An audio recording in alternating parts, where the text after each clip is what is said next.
Assalamualaikum warahmatullahi wabarakatuh. Bertemu lagi dengan Ustazah Handa, anak-anak hebat kelas 3 semuanya. Hari ini kita akan belajar lagi bersama Ustazah Handa di tema 2, subtema 1 dan 2 dengan mata pelajaran Bahasa Indonesia. KD berapa Ustazah? KD 3.8, yaitu menguraikan pesan dalam dongeng yang disajikan secara lisan, tulis, dan visual dengan tujuan untuk kesenangan. Sebelum kita belajar, marilah kita berdoa bersama. Semoga hari ini kita senantiasa diberikan kesehatan oleh Allah dengan membaca basmalah bersama. Bismillahirrahmanirrahim. Sebelum Ustazah membahas materi kita pada pagi hari ini, Ustazah ingin tanya dulu kepada kalian semuanya, anak-anak. Pernahkah kalian mendengarkan dongeng dari nenek kalian, dari ayah, dari ibu kalian ketika akan tidur? Pasti pernah, walaupun hanya 1 kali ataupun 2 kali, atau bahkan ada yang belum pernah sama sekali. Yang sudah pernah berarti alhamdulillah. Ya, hari ini materi kita adalah tentang dongeng. Bahasa Indonesia KD 3.8 membahas tentang dongeng. Apa yang dimaksud dengan dongeng, anak-anak? Dongeng merupakan bentuk karya sastra yang berisi tentang suatu hal yang penuh dengan khayalan atau disebut dengan fiksi. Kalau di antara kalian semuanya ini ada yang pandai berkhayal, berarti kalian semuanya termasuk anak-anak yang pandai membuat dongeng. Gitu ya. Cerita dalam dongeng dapat diperankan menjadi sebuah dialog. Apa yang dimaksud dengan dialog? Siapa yang tahu? Ya, dialog adalah percakapan yang terjadi antar tokoh. Iya, kalau ada tokoh 1 dengan tokoh 2 berbicara, itu disebut dengan dialog. Masih ingat nggak dengan pendongeng yang hebat pada waktu itu? Kalian mungkin masih kelas 1 ya kalau tidak salah. Ya, ada motivator hebat, Kak Acun. Ya, yang pernah datang ke MI Purwanida, itu adalah pendongeng hebat. Salah satu pendongeng hebat. Hal-hal yang harus diperhatikan saat memerankan dongeng. Yang pertama, membaca dialog dongeng dengan memperhatikan lafal atau pengucapan lafal. Intonasi. Intonasi itu nada suaranya. Kadang nada suaranya ada yang tinggi, ada yang rendah. Terus ada jeda. Apa itu jeda? Yaitu pemberhentian kalimat. Volume dan mimik wajah atau ekspresi wajahnya.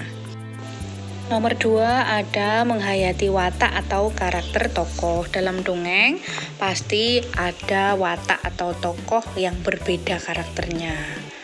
Nomor 3, acting. Apa yang dimaksud dengan acting? Acting adalah gerakan-gerakan yang dilakukan oleh pemain sebagai wujud penghayatan atas peran yang dilakukan. Yang terakhir adalah blocking atau penguasaan panggung. Apa yang dimaksud dengan blocking? Ya, itu penguasaan panggung, perpindahan dari tempat yang satu ke tempat yang lain, agar penampilan tidak monoton atau menjemukan. Coba kalian simak dengan baik-baik. Ustazah akan membacakan sebuah dongeng dan nanti tugas kalian adalah mencari pesan moral dari dongeng yang Ustazah bacakan. Ya. Judulnya adalah Kisah Pohon Rambutan yang Kesepian. Dahulu kala ada sebuah pohon rambutan kecil yang tumbuh di hutan. Tidak ada satupun tanaman atau hewan yang mau berteman dengannya. Hal itu membuat pohon rambutan bersedih. Suatu ketika, seekor burung nuri hinggap di dekat pohon rambutan. Pohon rambutan tampak senang dan meminta burung nuri untuk menjadi sahabatnya. Pohon rambutan menawarkan dahannya untuk tempat tinggal burung nuri. Namun, burung nuri menolak karena dahan pohon rambutan terlalu kecil dan rapuh, sehingga ia tidak akan mampu menopang sarangnya. Pohon rambutan kembali bersedih, tetapi ia tidak putus asa. ketika ia melihat seekor kambing, pohon rambutan menawarkan daunnya untuk dimakan. Syaratnya, kambing tersebut harus mau bersahabat dengannya. Namun, jawaban kambing juga kurang menyenangkan. Kambing tersebut tidak mau makan daun-daun yang tidak rimbun karena takut kekurangan nantinya. Pohon rambutan pun bersedih hati. Tetapi ia tidak ingin berlarut dalam kesedihan. Ia berdoa agar dapat tumbuh dengan baik. Waktu pun berlalu. Pohon rambutan yang awalnya kecil, sekarang pun tumbuh menjadi besar. Batang dan dahan pohon tersebut semakin kokoh. Daun-daunnya tampak rimbun dan lebat. Daun-daun berjajar rapat, sehingga memberi keteduhan bagi siapa saja yang ada di bawahnya. Pohon rambutan sangat senang dengan perubahan bentuk tubuhnya. Melihat perubahan bentuk yang dialami pohon rambutan, burung nuri dan kambing datang menghampiri pohon rambutan. Kambing dan burung nuri meminta maaf atas kesalahan mereka. Pohon rambutan tidak marah dan memaafkan mereka. Kambing dan burung nuri berterima kasih kepada pohon rambutan. Sejak saat itu, mereka menjadi sahabat yang baik. Nah, tugas kalian adalah mencari pesan moral. Ustazah jelaskan dulu apa yang dimaksud dengan pesan moral. Pesan moral adalah pelajaran moral atau pesan yang dapat diambil dari sebuah kejadian.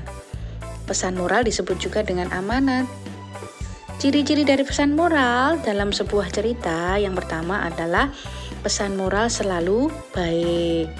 Penulis selalu menawarkan hal baik untuk dicontoh. Yang kedua, pesan moral bisa dilihat pada akhir cerita. Yang ketiga, pesan moral bisa dilihat dari sifat tokoh utama. Itu ya yang dimaksud dengan pesan moral. Tugas kalian adalah mencari pesan moral dari ceritanya Ustazah tadi. Sekian dulu belajar bersama Ustazah. Kapan-kapan kita sambung lagi tentang dongeng. Sekian dari Ustazah Anda, tetap jaga kesehatan. Wassalamualaikum warahmatullahi wabarakatuh. Tetap semangat. See you.